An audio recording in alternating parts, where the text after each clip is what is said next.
Today we're going to be discussing the 1905 Panhard Levassor. Panhard et Levassor was a French motor vehicle manufacturer that was founded in 1887 by René Panhard, Émile Levassor, and Edward Sarrazin. Panhard et Levassor sold their first automobile in 1890 based on a Daimler engine license. During the 1896 Paris race, Levassor was fatally injured due to a crash and died in Paris the following year. Arthur Krebs succeeded Levassor as the general manager of the Panhard Company in 1897 and held the job until 1916.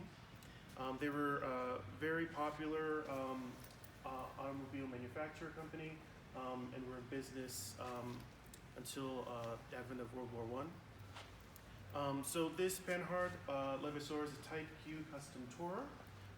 It was created in 1905 by A.T. Demarest Co.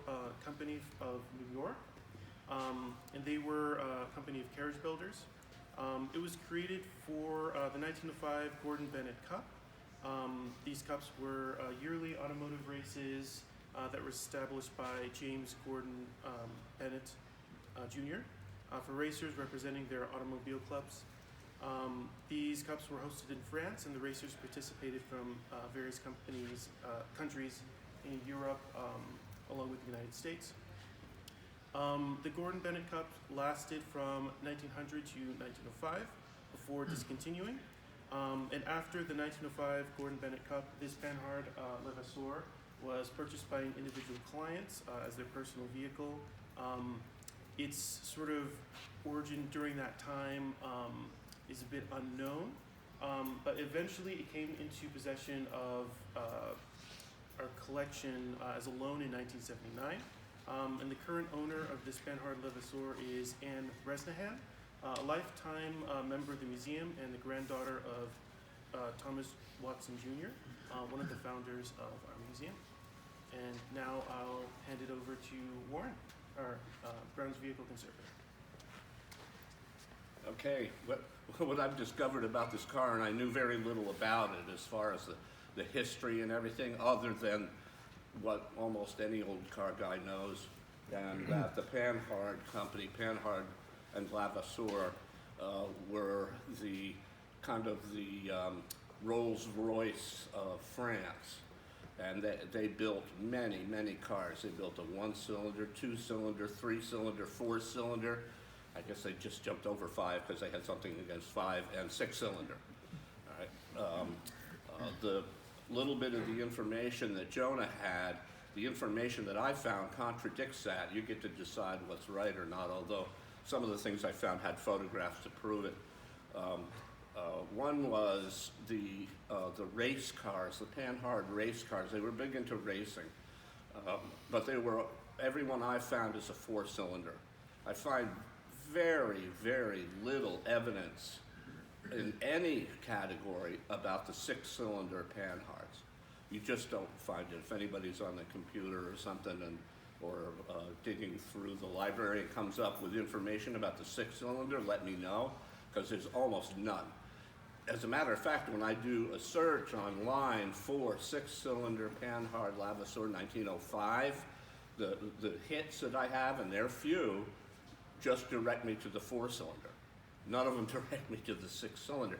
So after trying to do research like that, I come up to the conclusion this is a very rare car. If I can't find at least a photograph of another 6-cylinder Panhard online, then there aren't many, if any. This car, obviously, looking at this car, this is a cream of the crop car here at the collection. You take a look at it, and it's just like unlike any other car that you see of this period. This is 1905, when basically in America we weren't very far beyond just throwing an engine into a horse-drawn buggy, and in France they were building cars like this. So one of the prime reasons that I've been told, and you find in write-ups, is that Europe had real roads. Ever since Roman times, they were known for their roads. America were cow paths and mud. So we weren't building cars like this because you couldn't get very far out of town in a car like this. Another little glitch in what Jonah was reading, and I saw that online too, is that it makes it sound like Demarest, AI Demarest built a whole car. AI Demarest did not. They were on Fifth Avenue in New York, and they were a carriage builder. You could get the same body off them for any big car that you wanted. This body is called a King of Belgium body, because I can't find anything about this car. I haven't been able to find why they call it a King of Belgium body, so I'm going to guess that the King of Belgium was one of the first ones to order this body style, and so they just named it King of Belgium. Another thing I like to think about is how many car manufacturers do you find on Fifth Avenue in New York City today? None. Okay, but they were building this kind of stuff there. So whoever owned this car originally, I'm sure sat down with Panhard Levassor and ordered up this six-cylinder car, and then what you would do, just like the Rolls Royces, you could just buy the chassis engine, the running gear and all of that, and then order the body you want through the carriage maker or body maker of the car. One of the interesting tidbits about Panhards in general is that Levassor was an engineer as well as a businessman, and he designed the sliding gear 3-speed manual transmission. And this car has a sliding 3-speed in it, and apparently he held the patent on that for a little while. That became the industry standard, and we still use that as far as in function even today on a 3-speed car. And then along comes Cadillac in 1928 and added the synchro mesh.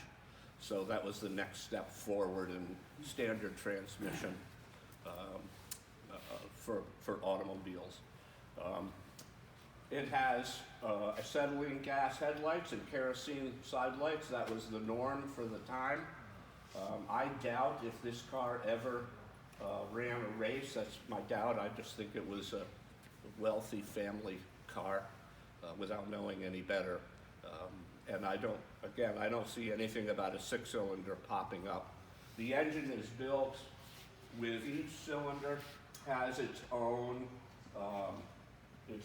separate cylinder casting, and those are bolted to one block front to back. When we get through our talk, come on over here and take a look.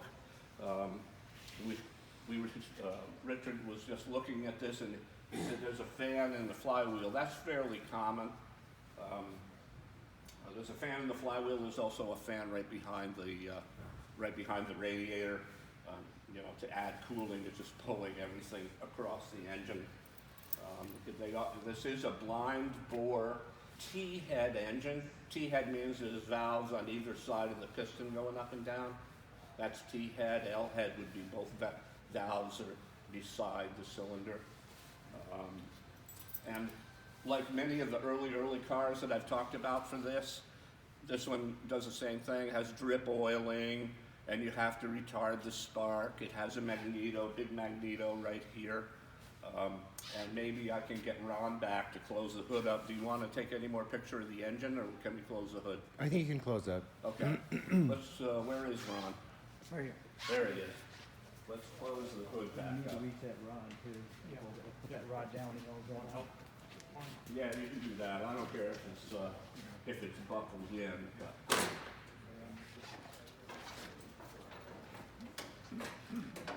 Got it? Yep, you're right. You're clear. How about that for a hood, huh? It's longer than my whole car. Hello. And the lights are going out. We got to talk to those maintenance people, you know? And we can put the radiator cap on. And just because I'm mean, I made Ron figured out how to get the radiator cap off. But you pull up on the center knob and the cap comes straight off. You don't have to screw it off.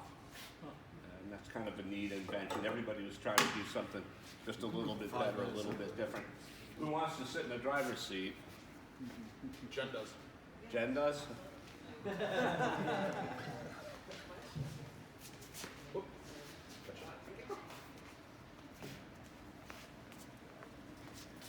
Oh, it's a car.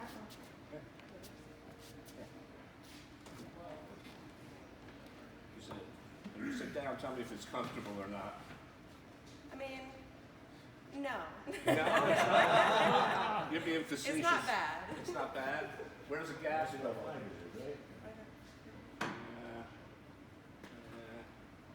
No. There's two, actually. One all the way to the right. Looks like a piano pedal. Okay. All right.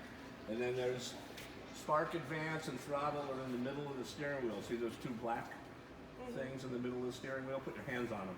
There you go. I forget which one is which, but I'm going to guess that the right-hand one is the throttle. It might even say on it. No? Not that I can see. No? Okay. But that's Oh, yeah, this one has an S. S? Spark. And this one. Spark. The other one probably has a T for throttle or something of that Just a nature. line. Just a line. Yeah. Okay. All right. So that's your throttle and your spark advance there. This is a hand crank only car. As you can imagine, that's a lot of engine to crank. We'll lift the hood back up for anybody that wants to see after the talk. But I wanted to be able to have somebody sit in the driver's seat. So the lever with the squeeze control there, that's your emergency brake. Does it turn the lights off? I'm going to talk to the director about this. And the other one is a shift. That's that progressive 3-speed transmission I'm talking about. You move this one forward like the 06 auto car. So you've got neutral, first, second, third, neutral, reverse. Standard clutch, tone clutch, just like cars of this time. And when we were talking about the 03 Simplex, I said Simplex built a car, but they also had a system. And the Simplex system is dual chain drive. All right, so this car also has a Simplex system of dual chain drive on the rear wheels. So that is about it, except for maybe a little personal history. This car was here when I was hired on in 1982. It was just like today. We don't think about it too much, but this is kind of one of the top 3 crown jewels of the collection. At that time, we were running the car. So I got a chance to start and drive this car a few times back at that time, which was kind of fun. It's a long, heavy car. But when I came back here 11 years ago, they tell me I haven't run it since being back. So I don't think this car has run in probably 30 years. So one of our chores over the winter, next summer, over the next year, is to see if we can get this car back and demonstrating it. Don't know if we're going to give a ride in it. That would be up to Anne, the owner. I'm pretty sure she'd be okay with us getting the car started. She'd probably be more disappointed that we haven't been running it. So we'll do that. But one of the reasons why I felt a little shy about running the car is one of these tires went flat all on its own. They're so old and dry checked. We weren't rolling the car, doing anything. Come in one morning and the tire's flat. This tire pattern that you see right here is $2,500 a tire, and that's the last time I checked. It's probably more now. I think I checked on the price of these tires maybe 6, 7 years ago. The ones on the back are a little cheaper. Rib pattern, all of them are made now. You can get them. The ones on the back, a little less. They're about $1,500 a piece. Well, you start counting the number of tires that are on this car if we wanted to replace all the tires, and that would be a heavy-duty thing. It gives you a little bit of an idea of what it costs sometimes to do what you would think is minor work for the collection maintenance. And I feel proud that I keep the budget under control. He's going to be bragging about that all year. Okay, is there any questions on this car? Warren, Why all the valve stems, it looks like, on the, Those are rim locks. oh, okay. Okay, like I say, a Panhard A is a heavy car. 4-cylinder or 6 is a heavy car. And also they were into racing. You could take the body off this, take the lights off, take the fenders off, and go racing. That's what race cars were. They were stock cars, stripped down and raced. I should add this too, the Vanderbilt Cup race, which ended in 1905. Panhard came in first in 1904 and came in second in 1905. They were serious race cars. But those are rim locks, and these are clincher tires, clincher rims. That means that the rim, if you sawed it, you know, in cross section, the rims look like this, okay, and the tire fits in there. Well, on a car like a Model T with clincher rims, you don't need rim locks. But on a heavy car, the tire will roll right off of the rim, and so there's a piece of metal in there with a stem and a nut, and that forces the tire to stay in the rim. And those are rim locks. They look like tire stems, you know, tube stems, but they're rim locks, and they're horrible to change a tire. Horrible. What are the function of the side boxes? Well, I think one's probably the A battery. This one it looks like is going to be. Yep, that was a battery box. No battery in it. 6 or 12? Oh, it would be 6, I'm sure. And this one's got the a Prestolite tank. It doesn't have a carbide generator. It's got a Prestolite tank. Now, I don't know if it's in here or not. Oh, the toolbox on top, very handy. Yep, it's in there. Prestolite tank. If you want to look. What would that be used for, Prestolite? That the acetylene gas for the headlights. Yeah, yeah. So, that was one way to do it. It was cleaner to do it that way. And then you had a carbide generator, which had carbide crystals in it, and a water tank. And the water would drip on the carbide crystals and effervesce acetylene gas. And that's what fed the headlights for light. So And they have gas and oil on the lighting. What in the hand crank? What battery power then? When the car is standing still, it's not creating any electric power at all. A magneto has to spin in order to make a spark. Okay. When it's standing still, you've got to make spark somehow else, and that would be through battery and trembler coils. Which chances are good they're hidden under the seats or somewhere like that.